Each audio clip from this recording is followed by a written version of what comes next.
Boa tarde, irmãos. Estamos aqui na tarde do dia 10 de dezembro de 2020 e hoje nós vamos fazer mais um estudo de vida cristã. O artigo que nós vamos estudar hoje é Autoestima na Medida de Deus.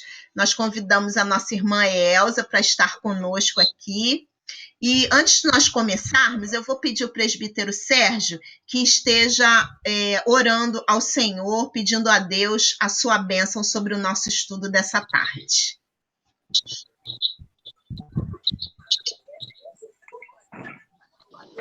Então vamos orar. Pai que está nos céus, santificado seja o teu nome, Senhor. Nós te louvamos, nós te bendizemos pelo privilégio que tu nos dás, Senhor, de estarmos nesta tarde estudando, ó Pai, e também, ó Pai, aprendendo mais, ó Deus, a respeito de nós mesmos, Senhor. Ó Deus, queremos suplicar a Ti pela irmã Elza, Senhor. Ó Deus, continue a dar a ela sabedoria. Ó Deus, que Teu Espírito Santo possa falar à sua mente e ela transmitir aos nossos corações, ó Deus, em nome de Jesus. Ó Deus, ajuda-nos nesta tarde a aprendermos mais, Senhor, para convivermos mais e melhor, Senhor, com os nossos irmãos. Continue conosco. Seja também, ó Deus, com a Elaine, Senhor, que está à frente, abençoe ela e toda a sua família. Abençoe-nos, ó Deus, neste momento. Que Teu Espírito Santo permeie nossos corações e abra nossas mentes para que possamos entender com clareza tudo aquilo que vai ser ensinado nesta tarde. Em nome do Senhor Jesus, é o que lhe pedimos, já lhe agradecemos. Amém e amém. Amém. Vamos passar agora a palavra à nossa irmã Elza. Amém. Então, estamos aqui, né, para recebermos essa missão e eu glorifico a Deus porque Ele tem dado a gente, né, essa unção, a capacidade de poder estar falando a respeito da uma parte, né, daquilo que nós somos, né, o ser humano é. Então, esse tema egolatria, né, que é a egolatria do eu, nós estamos vivendo hoje a era da egolatria. Ela tem sido afetado tanto crianças, jovens, adolescentes, adultos, ou seja, a sociedade de uma maneira geral tem sido atacada por essa personalidade, que na verdade nós vamos falar aqui de uma personalidade, né, que é a personalidade que é um transtorno de personalidade narcísica, que é o narcisismo. Muitos já ouviram falar o que é uma pessoa narcísica, né, ou quem é um narcisista, mas isso é uma patologia, né, é um distúrbio mental do ser humano, e esse é um transtorno que a pessoa que tem esse transtorno, ela tem a ideia, né, ela tem a ideia de que ela é grandiosa, e é uma fantasia dentro dela, que essa grandiosidade está dentro dela. Então, a relação dela com as outras pessoas é muito pobre. Por quê? Porque ela tem a necessidade profunda de ser admirada, de ser vista e de ser exaltada. Então, o ego dessa pessoa é um ego motivador de neuroses, motivador de conflitos. É como se ele tivesse dentro dele um combustível que movesse ele o tempo todo para um final, né? Que, na verdade, ele está indo para um final de destruição sempre. Então, o ego, o que é o ego? O ego nada mais é do que o defensor da personalidade. Se nós falarmos de um ego adulto, de um ego forte, de um ego equilibrado, porque ele tem que fazer esse papel, que é o equilíbrio. Quando vocês verem uma pessoa equilibrada, nossa, essa pessoa domina, né, uma situação de dificuldade, quando ela entra num conflito, ela sai bem, ela consegue livrar, né, as pessoas de conflitos, ela não entra num conflito, essa pessoa tem um domínio do ego, né, ela tem um ego controlado. Então, quando a gente fala de um ego equilibrado, a gente está falando que essa pessoa tem o domínio de si. Então, ela se sai bem nas situações de dificuldade. Ela se sai bem nos seus conflitos, neurose, porque neurose todos nós temos. Agora, quando a gente não dá conta das nossas neuroses, quando a gente passa essas neuroses a ter um conflito com o outro, então significa que o nosso ego não está equilibrado, que ele perdeu o senso, né? Então, que ele está desmotivado, ele está totalmente desconfigurado. E então a gente passa a não ter uma boa relação com o outro e com a gente mesmo, né? Então, tem uma psicóloga nos Estados Unidos que ela fez um estudo sobre como que era essa autoestima, né? Qual era o papel da autoestima alta, elevada, e o papel da autoestima baixa. Qual dessas autoestima era o problema na sociedade? Então, ela vem descobrir que a autoestima elevada, ela está dentro daquelas pessoas mais perigosas do mundo. Ou seja, essas pessoas são perigosas, as que têm autoestima elevada. Então, essas pessoas de autoestima elevada, elas têm a tendência a buscar um autorreconhecimento o tempo todo, né? A visão do outro para si, o amor próprio dela é algo assim que está além do limite. Então, esse amor próprio que ela tem, ele é algo que, se você olhar, você vai entender que essa pessoa, ela não é uma pessoa normal, né, natural.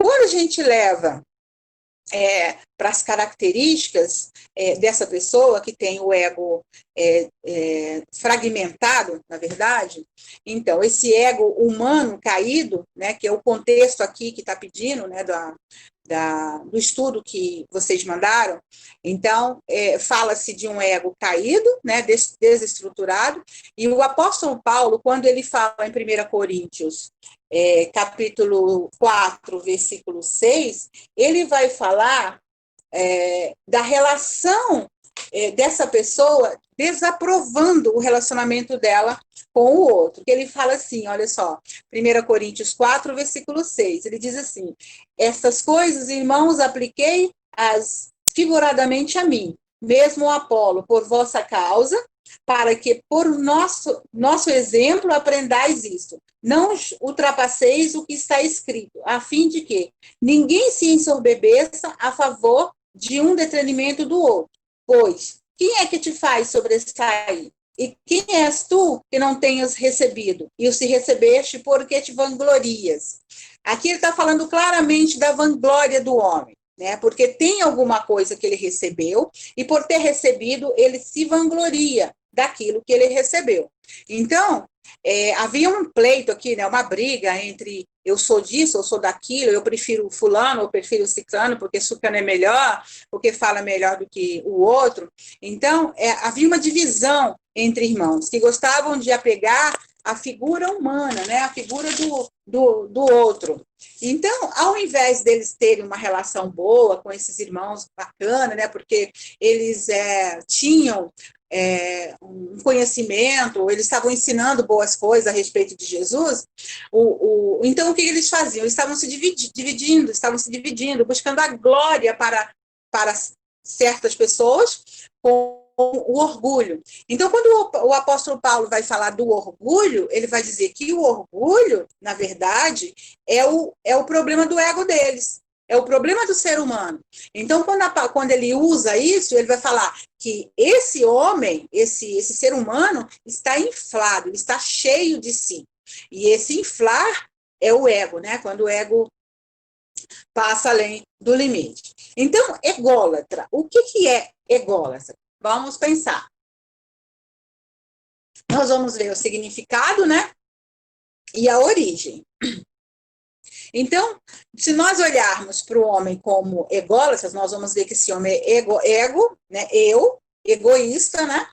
E que penso só em mim. Então, ele tem a ideia de que, ou melhor, ele acredita que ele tem todas as qualidades, então ele quer adoração a si mesmo, amor excessivo pela sua imagem, autoimagem, exaltação do eu, e idolatria do ego, né, que é o eu. Então essa pessoa está sempre esperando a admiração do outro.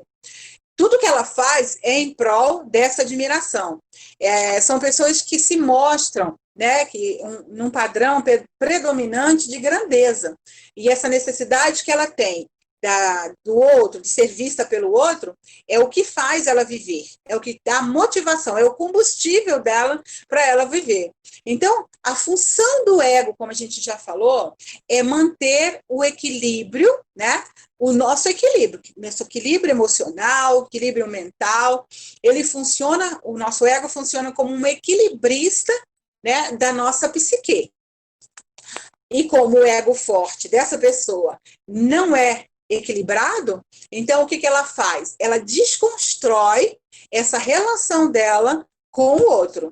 Ou seja, nós vamos entender o que é esse egocentrismo, né? Que se a gente leva para a ciência, a gente vai ver que é o egocentrismo, o indivíduo, que ele tem o indivíduo, o ser, né, individual, ele se vê como o principal ser humano do universo, né? Então, é a confusão inconsciente. Por que inconsciente? Por quê? Por conta da formação dessa personalidade. Como é que foi feita essa personalidade? Como é que ela foi estruturada, né? Então, nós vamos ter que voltar um pouquinho mais atrás, né? Lá na nossa vida pregressa, lá quando a gente estava sendo criados pelos nossos pais, nós estávamos dando os primeiros passos, estávamos aprendendo a falar, estávamos aprendendo a ter as primeiras interações com o ser humano, né, com o outro, que é a nossa formação da nossa estrutura da personalidade. Ela é feita, ela é estabelecida a partir do nosso nascimento. Nós não nascemos com o ego estabelecido, tá? Só um minuto. Nós nascemos com uma coisa chamada id. Id, ego e superego. O id são os desejos primários. Se a criança não tem o id, ela não pode viver. Por quê? Porque o id vai dizer para a mãe dela, né, pro bebê, o bebê vai dizer para a mãe que ela tem fome, que ela tem sede, que ela está dodói, que ela precisa de carinho, de amor, ela chora e a mãe vai lá e resolve o problema dela, não é isso? Então, é o id. Quando ela passa da fase, né, do bebê recém-nascido, que ele já começa a andar, que ele já começa a interagir com os pais, então começa-se então aí a formação da personalidade desse bebê, esse senhor reizinho da casa, né? Então é aí que começa a formação da personalidade dessa criatura, desse ser humano.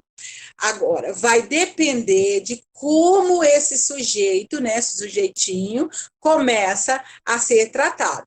A partir da relação que ele tem com os pais. O seu desenvolvimento psíquico, né, nessa estrutura da personalidade dele, vai depender muito dos estilos parentais que ele recebeu, né, que essa criança recebeu. Então, se ela recebe desses pais ou responsáveis, uma formação onde esses pais tratam de uma forma equilibrada, com amor, com carinho, falando não, isso pode, isso não pode, gerindo a vida dessa criança de uma forma onde ela aprende que ela tem limites, então ela terá, com certeza, no futuro, um ego equilibrado. Se ela tem um conflito mal resolvido nessa fase da vida dela, até os 5 anos, tá? Que é a formação da personalidade, para Freud, tá? Para Piaget, que é os professores estudam muito, né? Piaget, porque é desenvolvimento da criança, ele vai até os 7 anos, mas para Freud até os 5 anos, que encerra-se o ciclo da construção da personalidade, tá? Depois isso vai ser mantido, porque na construção foi feito ali. Então, se ela foi desenvolvida nessa fase de uma forma desestruturada, se houve um conflito aí, e ela se mantém presa nessa fase, tá? Então, ela recebe, na verdade, uma ferida chamada ferida narcísica, né? Que é a ferida que eu falei lá no começo. Em algum momento da nossa vida, essa ferida vai ser exposta, né? Ela vai se abrir e a gente vai começar, então, a mostrar quem realmente somos. essa lesão que está dentro da gente, né, dessa pessoa, né, as pessoas que têm uma autoestima elevada, porque foram criadas por pais permissivos, né, vocês que têm filhos pequenos, que nunca disseram não, que foram criados sem limites. Então, por esses estilos disfuncionais, sem regras, aonde a criança está sempre no comando, ela vai desenvolver, então, o excesso de autoestima, tá? Ela acredita que o poder de fazer o outro obedecer está dentro dela. Então, porque ela fazia isso com os pais e os pais permitiam. Então, ela fica com esse ego fragmentado. Então, de acordo com a formação que ela recebeu, esse ego fica desconstruído, né? Que a gente já falou. E ele, nessa fragmentação, ele não sabe bem quem ele é, né? A única coisa que ele sabe é que ele precisa disso para viver, dessa ideação de que o outro, para ele, é alguém que está sempre ao seu dispor, né?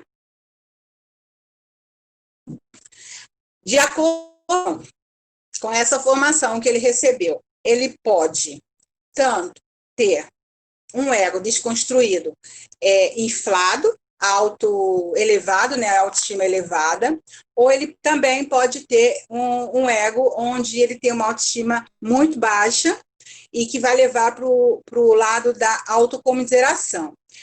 O que é isso? É aquele ego avesso, que está sempre buscando o olhar do outro também para si, mas de uma forma muito negativa, aonde ele diz o tempo todo, eu não tenho saúde, eu estou doente, ninguém me vê, ninguém vê o que eu faço, ninguém vê como é que eu cheguei até aqui, ninguém sabe.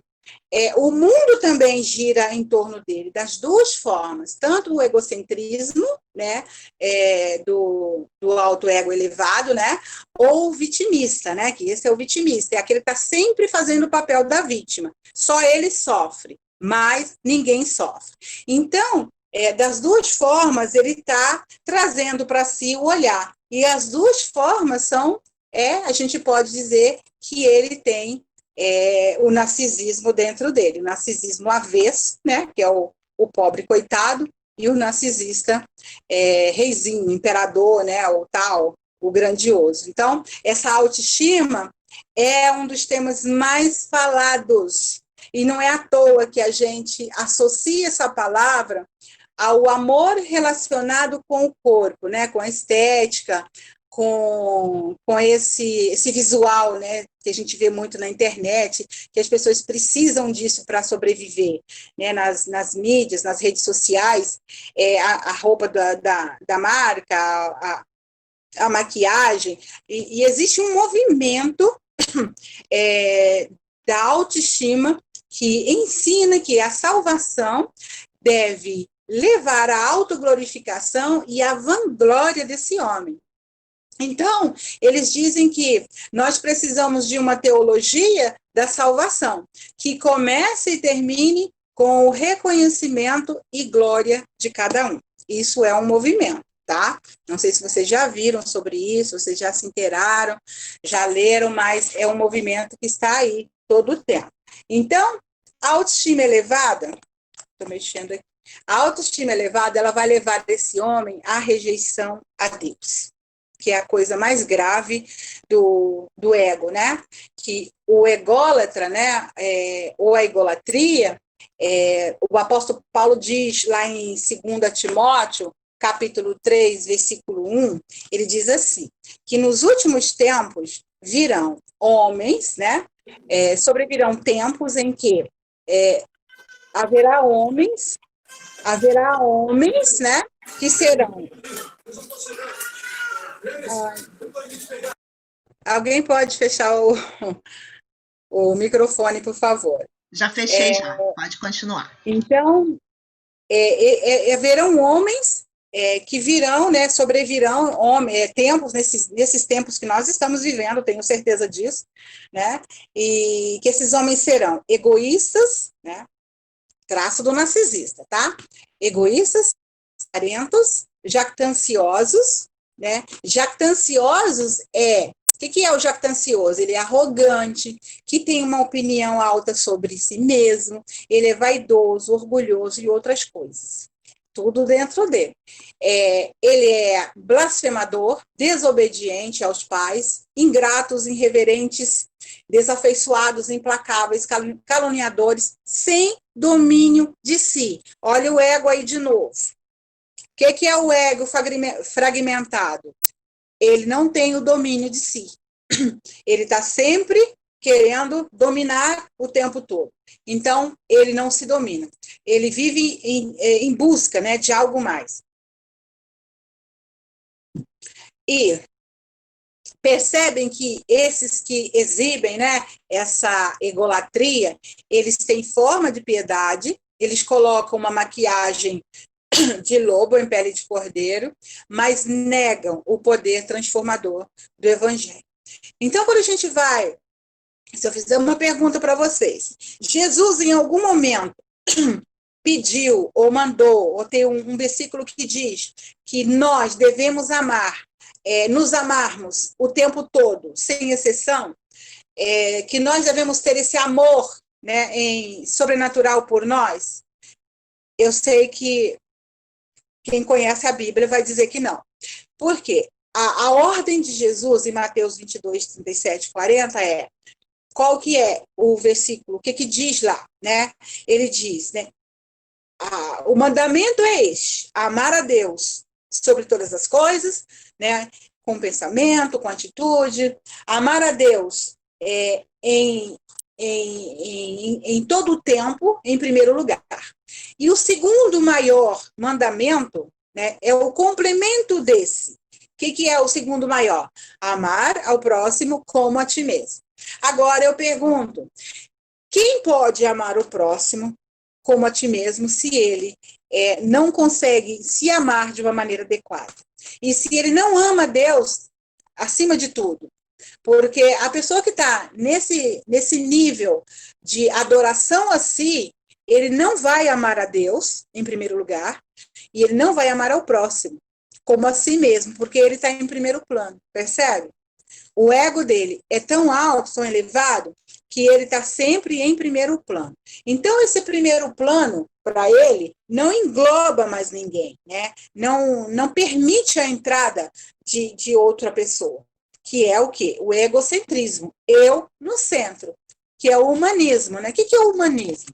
O humanismo também é um movimento intelectual lá a partir do século XV, que era difundido na Europa, a valorização do homem, né, do saber. Então, os intelectuais daquela época, os estudiosos, os filósofos, eles queriam tirar o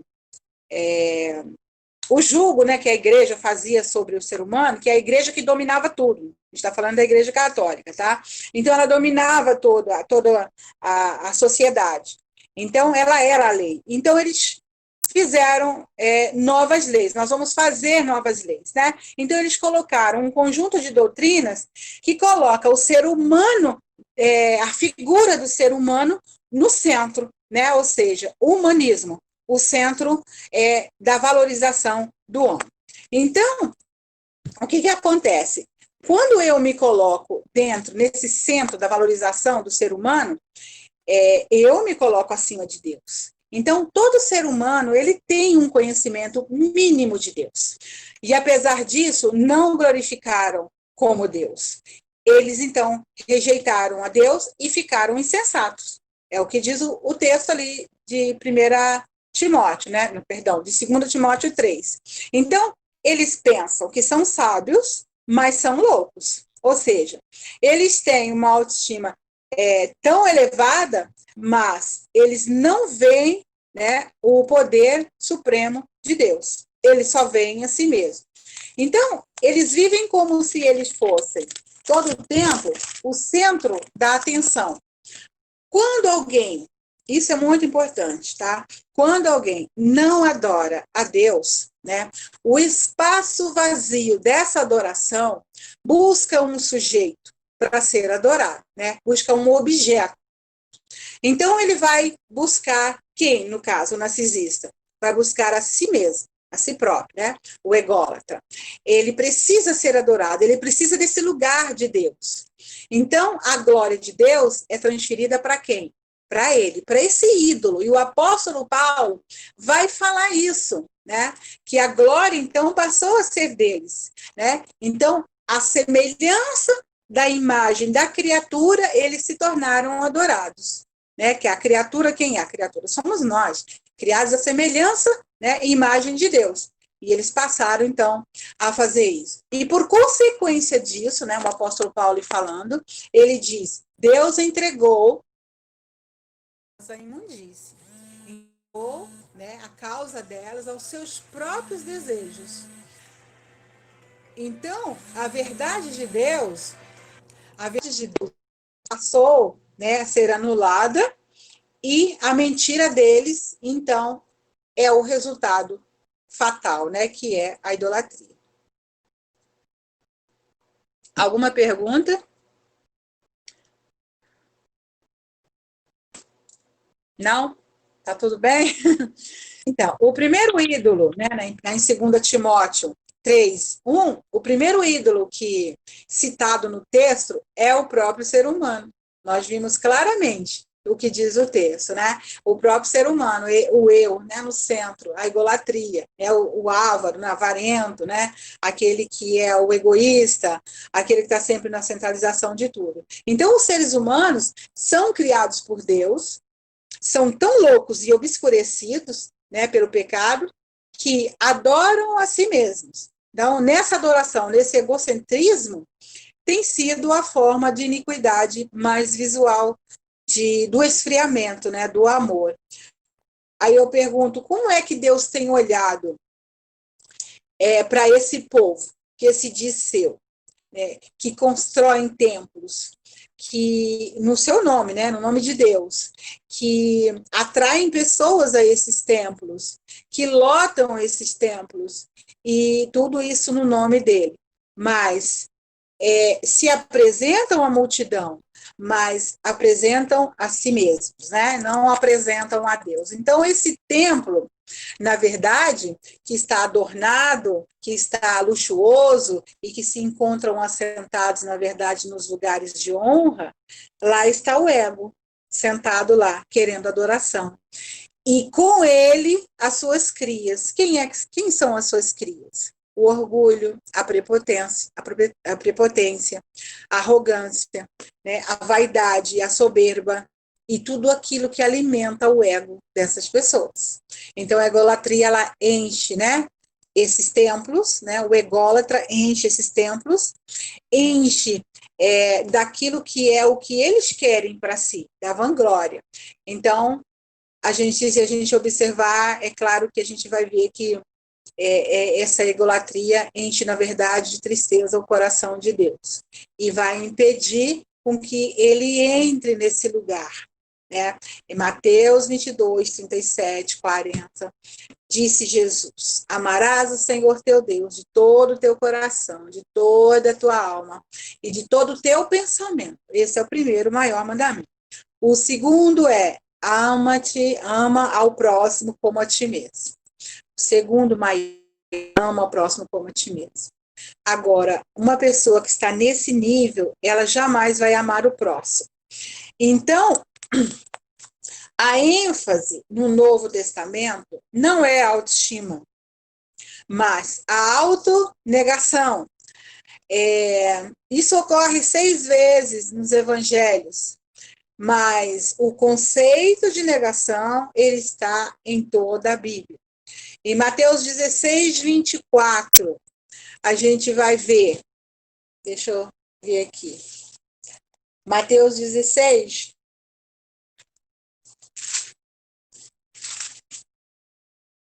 Mateus 16, 24. Vamos ver o que diz aqui.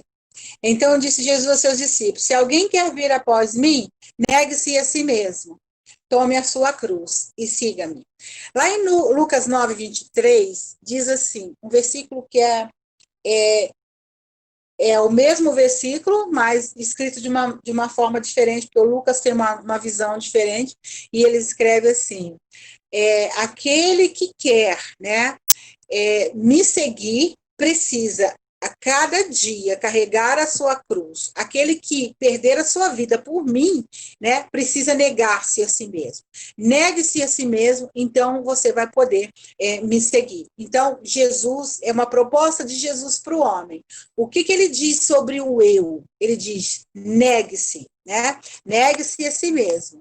O que nós devemos pensar a respeito de nós mesmos, segundo a Bíblia? Romanos 12, versículo 3 diz assim, digo a cada um de vós que não pense a respeito de você mesmo acima daquilo da medida que se deve pensar, ou seja, pense com moderação, segundo a medida da fé que Deus repartiu a cada um. Ou seja, cada um precisa pensar a respeito de si moderadamente, né? Não com orgulho, não com vaidade, não com vanglória. Então, o ególatra, ele também leva as pessoas à autocomiseração, ou seja, ao avesso, né, do orgulho, que se manifesta através de quê? Da imagem, da ruína. Então, se eu tenho essa imagem de ruína dentro de mim, de apequenamento, de fascínio, de autodesprezo por mim mesma, eu vou levar para o outro essa imagem. Está todo mundo olhando para mim, vendo que eu tenho essa imagem. E ele vai ficar, né, com pena, porque essa é a ideia, né? É o propósito. Então, a pessoa que tem, na verdade, a ameaça do eu. Né? Esse eu dela é totalmente fragmentado. Então, essa pessoa precisa não. Ela acha que que ela foi punida pela vida, né? Que por ela ter sido punida, então ela fica aprisionada nessa crença o tempo todo. Né? A crença de se enxergar menor do que todo mundo. Como o outro, né, o narcisista, né, que também tem o ego elevado, ele se vê acima e esse se vê embaixo, né, de todo mundo. Então, como mudar isso? Como mudar isso? Buscar a humildade, né? A humildade é algo que Jesus nos pede o tempo todo, respeitando-se, respeitando o outro, né? Ou seja, a cruz, Lucas 9, 23. Se alguém quer, né, seguir a Jesus, é preciso tomar a sua cruz e caminhar dia a dia, ou seja, morrer dia a dia. E essa morte é a morte do eu, é a morte do ego. Eu preciso matar esse ego que eu tenho dentro de mim. Se eu não matar esse ego, eu não posso seguir a Jesus, eu não posso carregar essa cruz. Por quê? Porque a cruz, ela é o maior símbolo do autoesquecimento. Eu preciso esquecer de mim para viver Jesus, né? Eu preciso esquecer quem eu sou para poder carregar essa cruz e olhar para ele. Então, esse símbolo, né, dessa cruz que representa, né, aquilo que Jesus carregou e ele não negou a sua cruz. A cruz, na verdade, é o verdadeiro símbolo, né, da ressignificação, da humildade. Então, essa idolatria que eu tenho comigo, né, com aquilo que eu penso que eu sou, que está dentro do meu coração, quando eu agarro essa cruz, quando eu entendo que eu preciso morrer, eu vou, então, olhar para Cristo, né? E eu vou me encher dele. O meu ego será substituído pelo enchimento do Espírito Santo, né? Então, aquilo que antes era inflado, porque o ego inflado, ele é cheio de vento, ele é cheio de ar, né? Ele estufa o peito para dizer que ele é alguma coisa, que ele pensa que ele é alguma coisa.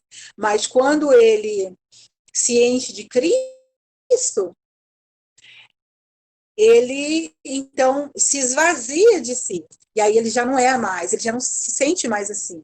Então, se a gente olhar para Jesus, lá em Filipenses diz que Jesus Cristo, mesmo sendo Deus, né, não achou que isso era algo que deveria se apegar. Então, ele veio em forma de servo, né, e ele se esvaziou por nossa causa. Então, nós precisamos fazer exatamente isso, se esvaziar, para centrar na opinião de Deus. O que Deus pensa a nosso respeito? O que ele quer de nós? Uma coisa eu tenho certeza que ele quer de nós: submissão. Então, segunda, aquilo que ele quer de nós, a submissão diz que eu preciso me sujeitar a Deus, respeitar uns aos outros, né? O que é a definição de submissão? Submissão, na verdade, é se libertar da necessidade das coisas que eu penso que funcionam da minha maneira, do meu jeito, da minha forma, daquilo que eu penso a respeito de mim. Então, eu construo um mundo ao meu redor e eu acho que esse mundo gira em torno de mim e eu vou seguindo, né, esse mundo. Quando Jesus pede submissão, e a Bíblia toda está, né, relatada à submissão, o próprio Senhor Jesus se submeteu ao Pai, então nós precisamos entender o que é essa submissão, que é a morte do eu, né? O eu que fala mais alto sempre, das coisas, né, funcionarem sempre da nossa maneira, da nossa forma. Então, eu dou a Deus a oportunidade para Ele alterar isso dentro de mim, para Ele mudar o meu ego, para Ele transformar o ego. O ego pode ser transformado sim, tá? Com esse clareamento, né, da visão de Deus na minha vida. Então, aquele que me chamou para isso, né, para essa obra que tem a capacidade de me transformar, ele só vai fazer isso se eu permitir. Por último, lembrando que o ego, ele é totalmente vazio, ele é dolorido, ele é frágil, e ele tem sempre a necessidade de exaltação. E isso tem que morrer. Para o cristão é preciso isso morrer. E só tem uma solução para isso, né? A solução é encher esse ego de Jesus. A solução é se encher de Deus. Essa solidez só Ele pode dar. Ok? Alguma pergunta? Tá todo mundo aí? Tem alguém aí? Todo mundo? E aí, irmã, quer falar alguma coisa? Elane, né? Elane, isso. Ô, Elane, quer falar alguma coisa? Olha, foi muito presbítero Sérgio, quer falar alguma coisa? Só colocou aí o. É muito interessante como que a Bíblia ela tem resposta Para para tudo. tudo, né? Uhum. E essas coisas que são abordadas, né, na psicologia, esses assuntos, né, da psicologia, da Uhum. psicanálise, né, cada um tem suas. Uhum. A psicologia tem Sim. várias correntes, né, a psicanálise também tem sua corrente, mas a Uhum. gente vê que a gente encontra explicação em Deus e solução em Deus para todos os nossos problemas emocionais. É verdade. E quando o apóstolo Paulo fala que nós temos a mente de Cristo, se realmente nós tivermos a mente de Cristo, nós Uhum. temos as nossas feridas emocionais curadas, Sim, é né? verdade. E nós É, pode sim, falar. pode falar. Não, pode. Fala tu. Em Romanos também, né, eu me lembrei agora, se você falando sobre o apóstolo Paulo, né? Romanos 7, não me engano, acho que é 19, algo assim, se eu não estou assim, equivocada, o apóstolo Paulo falando a respeito, deixa eu só dar uma olhada aqui, só para confirmar. Romanos 7, cadê? Assim, Romanos 7, a partir do 19. Porque, olha só, olha como ele fala aqui a questão do ego. Ele diz assim, a partir dos 18, porque bem sei eu que em mim, isto é, na minha carne, não habita bem nenhum, pois o querer o bem está em mim, mas não, porém, o efetuá-lo. Porque não faço o bem que prefiro, ou o bem que quero, mas o mal que não quero, esse eu sempre faço. Mas, se eu faço o que não quero, já não sou eu quem faz, e sim o pecado que habita em mim. Então, o querer fazer está em mim, porém, eu não faço. Por quê? Porque existe uma lei em mim, né, que me rege. Que lei é essa? Você pode me dizer, Elaine? Você entendeu? É o nosso próprio ego, né? O ego, exatamente. O ego é um negócio, minha filha, é ele que faz a gente sair do crivo de Deus. Exatamente. E se a gente começa a conversar com ele, a gente perde. Sim. Né? A gente não pode dar confiança para ele, porque se a gente der confiança, der atenção a ele, a gente vai perder. Vai perder e vai fazer só o que não agrada a Deus, só agrada a carne. Então, o apóstolo está falando clarinho ali, ó, eu faço o mal o tempo todo, mas eu estou dentro dessa lei, essa lei está me regindo, a lei que está dentro de mim, é o pecado, aquilo que é o ego, né, que está ali buscando. O que é o narcisismo? O que é o transtorno de personalidade? Se a gente for levar para a Bíblia, é o pecado. O que é o orgulho? É o maior pecado. Né? Porque foi o pecado de Lúcifer, né? O orgulho, a vaidade. Então, isso entra no ser humano, e o ser humano nasce já com essa tendência, cara. Você vê que começa lá nos primeiros passos. Então, é exatamente aí. Então, nós precisamos desse controle, desse domínio de Deus, para sermos controlados, né? Dominados. Agora, para isso, a gente precisa se conhecer. E eu me conhecendo, então eu falo assim, opa, olha só, vamos parar, porque eu não posso sair desse clivo, né? Não posso sair desse lugar. Esse lugar não te pertence. Então eu tenho que permanecer nesse lugar, no lugar de obediência, lugar de submissão. Então eu falo com o meu ego. Às vezes a gente tem crises, a gente que estuda assim muito, né? Porque terminaram minhas provas agora, e assim, há um momento que você para, se você permitir, a ciência te domina, ela toma conta de você, e Deus, você vai percebendo que Deus vai ficando para trás, vai ficando num lugarzinho ali, esquecido. Então a gente precisa voltar, né, nesse lugar e falar, opa, peraí, a ciência nunca vai tomar o lugar de Deus, nada vai tomar o lugar de Deus na minha vida, primeiro o Senhor, né, porque é a única coisa que a gente precisa para que é a nossa essência, né? Que é o Espírito Santo.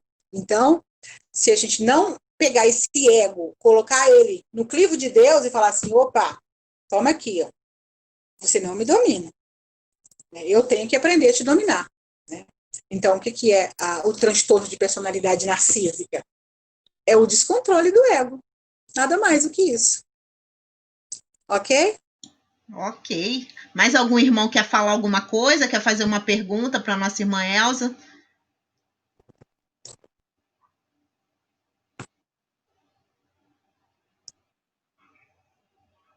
Tá todo mundo aí já entendido. Vou chamar eles para dar uma aula, então. Isso. Vou chamar eles para dar uma aula. Muito bom, muito bom. Que Deus te abençoe. Né? Quero agradecer nossa irmã Elza por ter trazido essa palavra de Deus mesmo para as nossas vidas. Glórias ao nome do Senhor por isso. Que Deus te abençoe muito, muito mesmo. Fala, irmão Sérgio. Amém. Deus abençoe vocês também. Já terminou? Terminou ainda não, né? Terminou ainda não, né? Olha, já. Ah, é? Foi muito bom, tá muito bom mesmo. Muito bom. A gente pode marcar um outro tema, em um outro momento, né? Vamos marcar sim, com certeza vamos marcar. Com certeza. Metade da palestra. Ah? Pensei que ainda estivesse na metade da palestra. Muito Ela bom, falou Elza. Ela falou 40 minutos. Poxa, nem parece. Pois é, passa muito rápido, né? Muito bom, muito bom. Muito É, bom. já é A gente aprendeu bastante aqui. Eu vou pedir nossa irmã Flailda que esteja orando, agradecendo a Deus por essa tarde. Tá bom. Senhor, nós te agradecemos, ó Pai, pela rica oportunidade de estarmos juntos nessa live, Senhor, Sim. estudando mais um pouco da Tua palavra, estudando mais um pouco, tendo mais conhecimento, ó Pai, de nós mesmos, para que possamos entender e compreender uns aos outros, ó Pai. Sim. Graças a Ti, ó Pai, porque o Teu Espírito Santo tem conduzido as nossas vidas e nós, a cada dia, pedimos ao Pai, em nome de Jesus, que o Senhor continue com o Teu Espírito, Senhor, dando-nos esclarecimento daquilo que devemos ou não fazer, Senhor.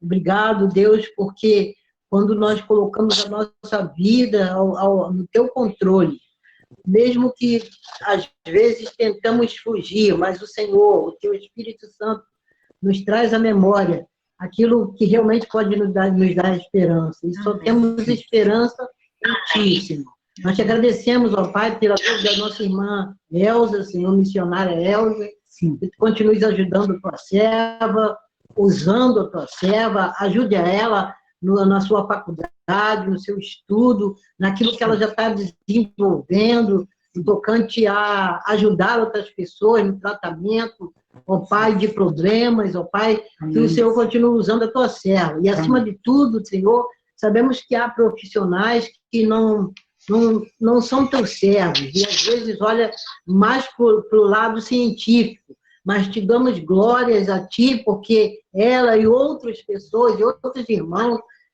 te pertencem e pode conhecer os dois lados, Senhor. O lado da ciência e o lado de Ti.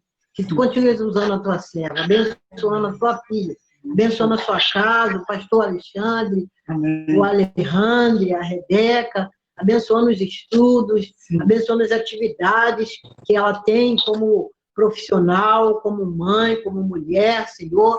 Ajuda cada dia mais a Tua serva. Usa cada dia mais a Tua serva. Seja com a Elane também, que tem conduzido, ó Pai, essas lives, esses estudos, tem trazido pessoas, ó Pai, e assuntos que está dentro, às vezes, dentro das nossas revistas, do nosso estudo, do nosso contexto, ó Pai. Ajuda a Tua serva a cada dia mais, porque nós precisamos aprender a Tua palavra e aprender de modo adequado para que possamos transmitir às pessoas que estão ao nosso redor. Muitas das vezes, Senhor, nós precisamos passar isso para nós mesmos e para outras pessoas. Que Tu possa cada dia nos esclarecer. Muito obrigado por essa tarde, por essa rica tarde. Continue abençoando a cada irmão que pôde assistir nesse momento. E aqueles que vão assistir depois. Que esse estudo tão esclarecedor possa estar esclarecendo mente e coração. Em nome de Jesus. Nós te agradecemos por tudo. Em nome de Jesus. Amém. Amém. Amém. Amém. Amém. Irmãos, só alguns anúncios. Próximo sábado nós teremos a nossa escola dominical, aqui na nossa sala online. Estaremos estudando o capítulo 11 do profeta Daniel com o pastor Elias. No domingo, estaremos também de volta aqui na nossa sala online para o nosso culto às 6 horas da manhã. Então, nós estaremos aqui também com o pastor Elias, que vai estar nos trazendo a mensagem no culto da manhã. E no culto à noite, nós teremos o nosso culto presencial no próximo domingo. Nós sempre celebramos a ceia do Senhor neste culto de 6 horas da manhã. Mas como nós estamos nessa situação especial, estamos fazendo nossas lives na sala, e o nosso culto presencial retornou na terça-feira que passou, a nossa ceia será presencial no próximo domingo às 18 horas.